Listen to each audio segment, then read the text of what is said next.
મિત્રો, ન્યૂઝ 7 ઇન્ડિયામાં આપ સૌનું હાર્દિક સ્વાગત છે।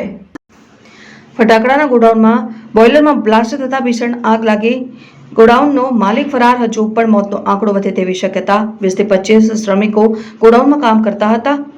ડીસા બનાસકાંઠાના ડીસા નજીક ઢુવાર રોડ ઉપર ફટાકડાના ગોડાઉનમાં બોઇલરમાં બ્લાસ્ટ થતા ભીષણ આગમાં 17 મજૂરોના મોતની પુષ્ટિ થઈ છે, જ્યારે 6 થી વધુ લોકો ગંભીર રીતે દાઝ્યા હોવાથી હોસ્પિટલમાં સારવાર અર્થે ખસેડવામાં આવ્યા છે। હજુ પણ મોતનો આંકડો વધે તેવી શક્યતા છે। સમગ્ર ઘટનામાં હાલ ગોડાઉનનો માલિક ફરાર હોવાનું જાણવા મળી રહ્યું છે।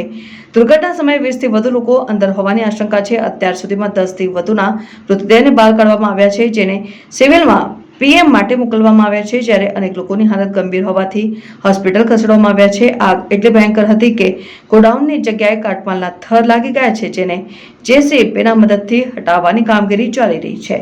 રિપોર્ટર વિનય મહેતા, ન્યૂઝ 7 ઇન્ડિયા, ખેડબ્રહ્મા।